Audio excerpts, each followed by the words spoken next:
Good evening and welcome. It is time once again for CU Immigration here on WRFU LP Urbana, 104.5 FM and UPTV.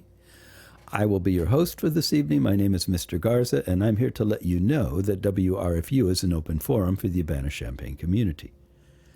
Views expressed are those of the speakers and are not intended to represent WRFU or UCIMC, or, as we like to say on this show, UPTV, because this show is also broadcast on UPTV. So that's the disclaimer. We've disclaimed ourselves, and now we will move on towards sharing views that are not shared. Offering views that are not shared by any of the aforementioned entities. Just so you know. So anyway, we're going to start out today with an article. I don't like reading anything from Fox, but this comes from Fox in Tampa Bay. This is about stuff that's going on in Florida. As I'm sure you know, there's always something creepy going on down there with Republicans in charge, as they are with DeSantis. He's always pushing something bad, and so this is something bad. Anyway, it's entitled Senate Passed Controversial Immigration Plan. The Florida Senate late Thursday approved a measure aimed at boosting immigration enforcement that critics maintain could have far-reaching implications for migrants in the state, such as people seeking asylum from communist regimes and children awaiting reunification with their families. The proposal, among the 2022 legislative session's most contentious issues, is a top priority of Governor Ron DeSantis. It targets transportation companies that bring undocumented immigrants into the state and would expand a 2019 law that sought to ban so-called sanctuary cities. The bill coincides with an effort by the DeSantis administration to shutter shelters that provide housing and other services to unaccompanied children whose immigration or refugee status is being processed after they enter the country. The children are placed in the shelters by the Federal Office of Refugee Resettlement. Florida shelters served about 3,400 unaccompanied minors last year, according to the State Department of Children and Families. While federal laws generally govern immigration policies, Senate bill sponsor Aaron Bean, a Republican, said during debate Thursday night that the legislation is designed to send a message to President Joe Biden and to Congress to take action on immigration. But Democrats argue that the so-called ghost flights targeted by Republicans throughout the country are a political fiction. Democratic and Republican presidential administrations have used policies that authorize the transportation of migrants across the country's southern border to other states while their immigration or refugee status is being processed. Many of the migrants are unaccompanied children. It's not happening. It's all just a lie that we are legislating here today, Senator Shervin Jones, a Democrat, said. This is a bogeyman bill that does nothing because we cannot usurp the federal government, and every last one of you in this room know it. It is policies like this that we are about to pass here tonight that puts people in danger, people who have come here to this country to seek a better life. But more importantly, these are human beings who are being used as political pawns. The Senate took up the immigration proposal after an hours-long, emotionally wrought discussion that resulted in the passage of a ban on abortions after 15 weeks of pregnancy. The abortion bill is ready for DeSantis action, while the immigration bill still needs approval from the House. Senator Jason Pizzo, another Democrat, chastises Republican colleagues for supporting the immigration plan. What we are doing, very simply here, is singling out people that we don't like and that are not invited, the overwhelming majority of whom are decent, good human beings, and we care about life here. Irony is thick. Seriously, guys? He said. Other Democrats argued that the bill poses a threat to thousands of migrants in the state whose temporary visas have expired or whose applications for asylum already are in the pipeline. A person may be lawfully admitted to the United States and be in lawful status, but still be an unauthorized alien for purposes of the federal statute, Senator Annette Taddeo, who grew up in Colombia, said. adding that the bill would put many categories of immigrants, including unaccompanied children, trafficking victims, and travelers with tourist visas, in danger of being deported. But Bean argued that the bill would send a message to the federal government and Congress that enough is enough. The bill was written to be made as simple as we can. We use the federal definition of lawful or unlawful, so whatever example that anybody can come up with of a certain case, it comes down to, are they here lawful or are they here unlawfully, he said before the Senate's 24-15 vote along party lines about 11 p.m. Thursday. I don't know if it can be more simple. For years, Republicans, including DeSantis, have made immigration control a cornerstone of their political agendas. The governor, widely seen as a potential contender for president in 2024, boasted about the legislation during an appearance last month at the Conservative Political Action Conference in Orlando. We are in the process of getting money in the legislature so that if Biden is dumping illegal aliens into Florida from the southern border, I'm rerouting them to Delaware. We'll do some in D.C. and Hollywood as well, DeSantis said, calling out the president's home state and cities dominated by Democrats. But the issue has become a wedge among Hispanics and faith groups, many of which operate shelters. In a letter to legislative leaders this week, organizations representing Florida's Venezuelan American community decried the bill, arguing that it would put thousands of workers at risk of deportation. The governor's anti-immigrant bill is a direct attack on Florida's Venezuelan community. Many of us with temporary protected status have work permits delayed due to long backlogs at the U.S. Citizenship and Immigration Services.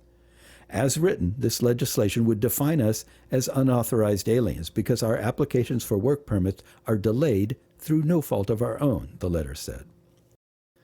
Mike Fernandez, a billionaire healthcare executive from Miami who co-founded the American Business Immigration Coalition, also blasted the proposal. The governor's shameful bill was crafted for political reasons.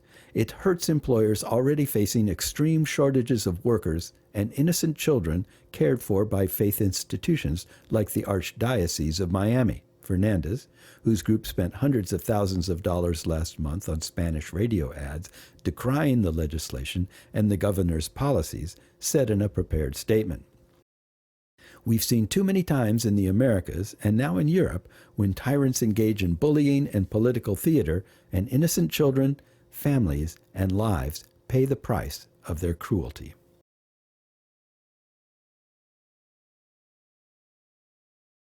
Okay, so I read this because, for one thing, it's really important to know what's going on in different places. And this is happening in Florida right now. And it's bad news all the way around. But I have said here many times on this show about how immigration is used as a wedge issue. It's used as a trumped up, made up, not that immigration is made up, but most of the statements made about it are made up, just out of thin air, based around the fact that the people they're talking to presumably don't really know immigrants, so they don't have any preconceived notions, or they do have preconceived notions that were created by propaganda or, I don't know, stereotypes or whatever. So these are just positioning. They're acting out this crazy, tough guy stance. I mean, what DeSantis said here. Oh, where is this? Okay, this is a quote of Governor Ron DeSantis. Quote, "We are in the process of getting money in the legislature so that if Biden is dumping illegal aliens into Florida from the southern border." Okay, first, dumping illegal aliens into Florida from the southern border. What does that sound like to you? Does this sound like a process where people are being transferred here or brought here for some reason or another? You're dumping illegal aliens. I mean, that's just, that sounds bad. Okay, I'm rerouting them to Delaware and D.C. and Hollywood. So he's just like picking up any kind of liberal democratic areas and say, look, we don't want your lousy illegal aliens in our good, clean state. We're going to just dump them on you. Like they're garbage, like they're literally like garbage. I mean, dumping something is what you do to garbage. You don't dump people. You don't dump animals. Do you dump dogs at the dog pound? It's really, really nasty and evil. And he said it like this because that appeals to the audience he was talking to. The audience he was talking to is angry about what they perceive as this invasion of illegal aliens from other places coming there and ruining our wonderful country or cities or states or whatever.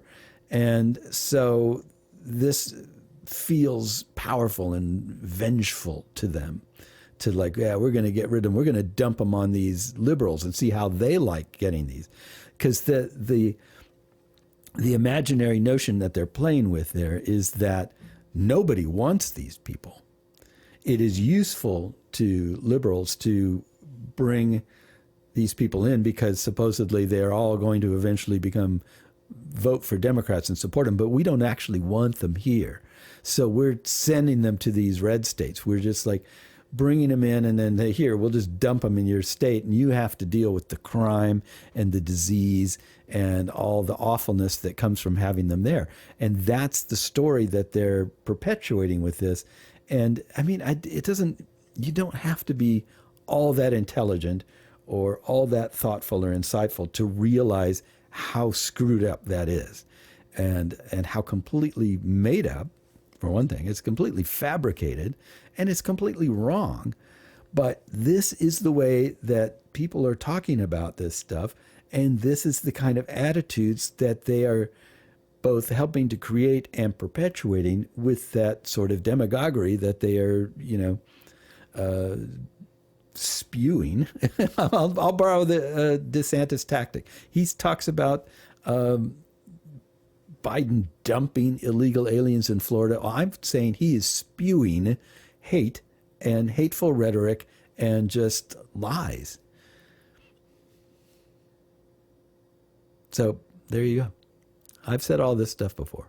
I'm saying it again because it's just, it's infuriating. It's really infuriating. And when you see examples of that stuff, most of us, I think, kind of avoid that sort of thing. We're just like, I don't listen to Fox News. I don't, Trump comes on TV, I turn him off, and rightfully so. I mean, you got to protect your mental health and you can't just be angry all the time, although apparently Fox News thinks you can be and you should be. So they go out of their way to make you that way. But, sometimes you really have to pay attention to what's going on because there are people that just eat this stuff up. There's a whole commercial process of creating it, and there's a whole process of consuming it. And it's big business in this country, and that's why it exists. That's why Fox News and One American News exists, and Parler and Gab and all these different things that you probably would never go to, would never see, would never know anything about, except that these things are entering into the public consciousness and are a part of our conversation. So yeah.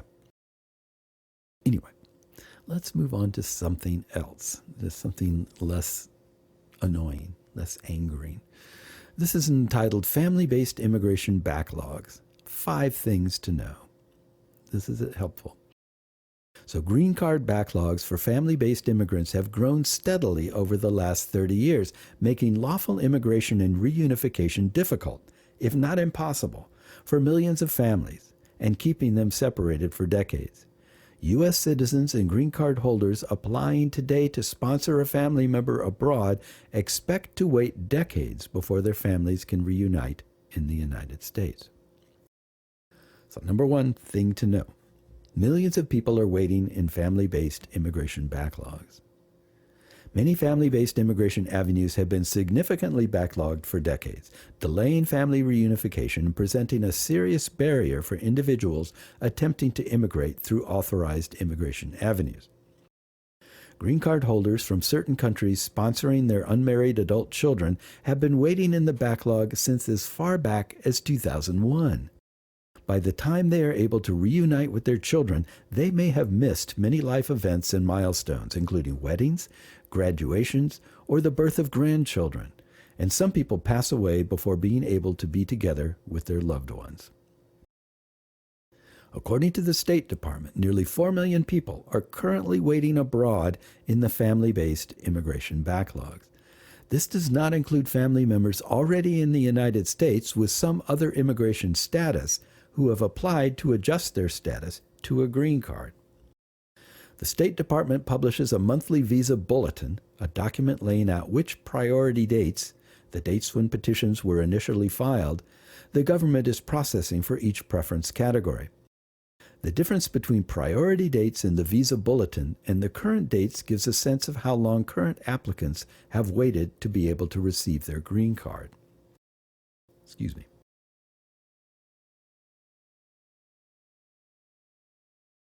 For instance, wait times for third preference family-based immigrants, F3, married adult children of U.S. citizens, have increased 900% since 1991. F3 petitions granted a visa in 2021 had their initial petition filed in 2008, a nearly 13-year wait. The backlogs are even worse for individuals from countries subject to per-country limits, for example.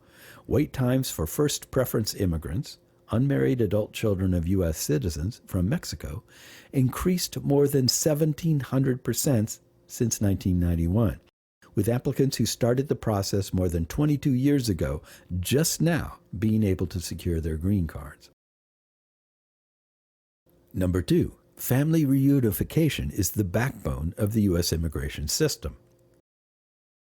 The passage of the Immigration and Nationality Act of 1965 established the immigration system as we know it today, including the creation of the preference system, which admits new immigrants on the basis of family or employer sponsorship. Family-based immigration makes up about 65% of annual lawful immigration, including nearly 85% of new immigrant arrivals to the U.S. over the last decade. In recent years, more than 80% of green card recipients from Mexico were sponsored by family members in the U.S., while more than 50% of recipients from Asia were sponsored by family members. U.S. citizens can sponsor certain foreign-born relatives designated as immediate relatives, and including spouses, unmarried children, and parents, to immigrate immediately to the U.S. without any annual caps or numerical limits. Other relatives of U.S. citizens and lawful permanent residents, however, are not counted as immediate relatives and are instead sponsored through a numerically limited family preference category. For the past decade, about 220,000 individuals each year have been reunited with their family members in the United States through the family preference categories. While the annual limit for family preference admissions is calculated each year, it has been locked at its statutory minimum of 226,000 for the past 20 years. There are 5 preference categories in descending order of priority. First preference, or F1, unmarried sons and daughters, 21 years of age and older, of U.S. citizens. Second preference, or F2A, spouses and children, unmarried and under 21 years of age, of lawful permanent residents. Second preference, F2B, unmarried sons and daughters, 21 years of age and older, of lawful permanent residents. Third preference, or F3, married sons and daughters of U.S. citizens. Fourth preference, or F4, brothers and sisters of U.S. citizens, if the U.S. citizen is 21 years of age and older. Each of these categories is subject to numerical limits, including overall limits on the number of family preference immigrants admitted each year, as well as limits on how that annual total is divided among the preference categories and per-country limits on the number of individuals from a single country who may be admitted each year. Each of these limits is an additional factor in how long an individual may have to wait before they can receive their green card.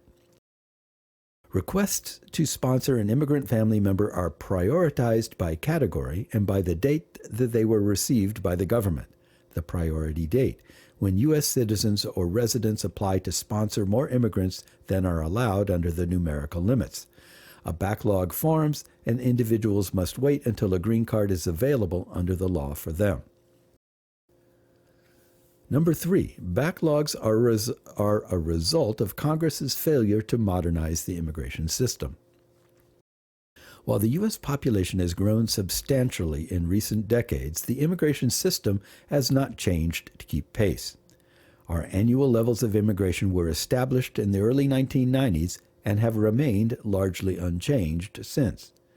To make matters worse, the method used to calculate the annual number of employment and family-based immigration is deeply flawed and has led to family-based immigration levels being set at their absolute minimum every year for the past 20 years, while hundreds of thousands of green cards for family members go wasted, never used by any individuals when they could be used to reunite families instead.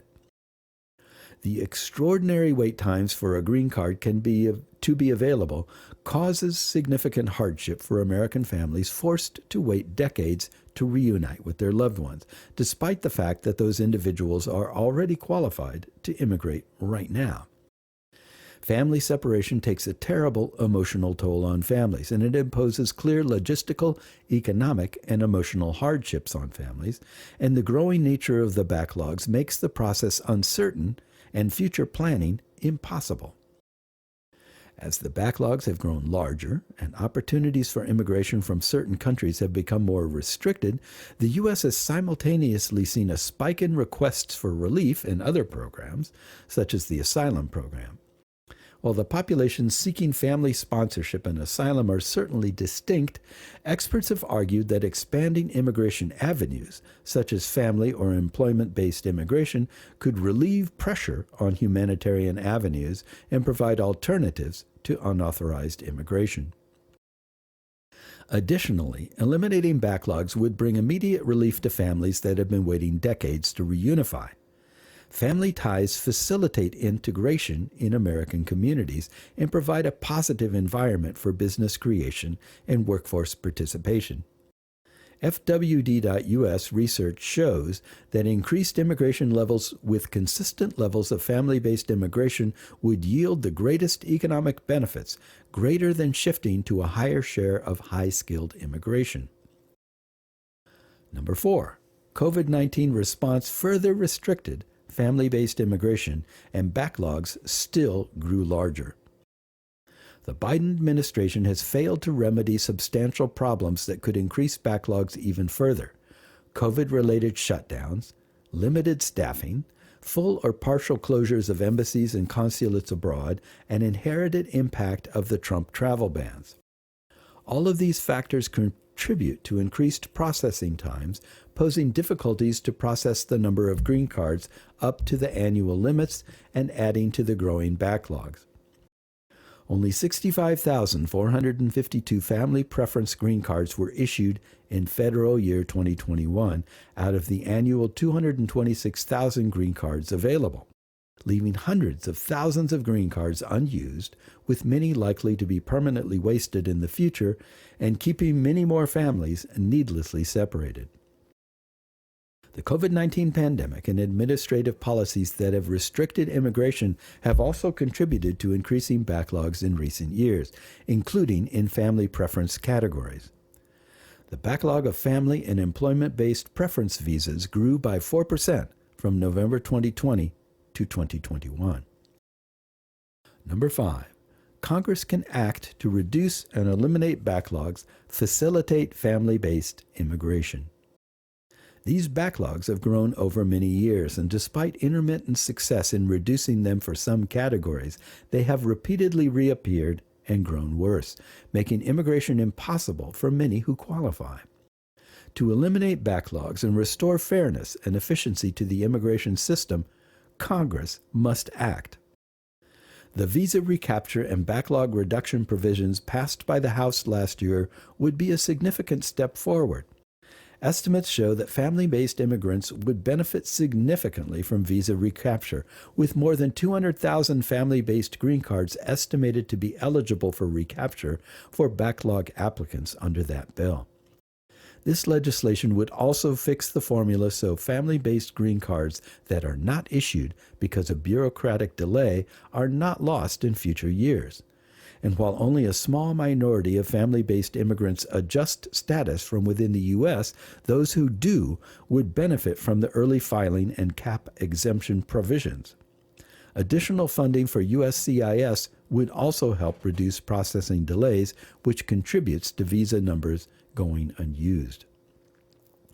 Green Card Recapture would allow hundreds of thousands of immigrants and their families, including those sponsored in family and employment-based categories, to secure a green card and all of its ensuing benefits fairly and expediently, including portable work authorization, travel authorization, and protection for family members' independent statuses. Ultimately, Congress will need to increase annual immigration levels to eliminate backlogs and meet our country's economic needs while addressing future workforce challenges. Most importantly, this will ensure Americans can reunite with their family members in a fair and timely fashion. This is related to what we were just reading, in that some of these people are here but lacking lawful status, even though they are technically qualified for it, but they would be affected by this Florida bill.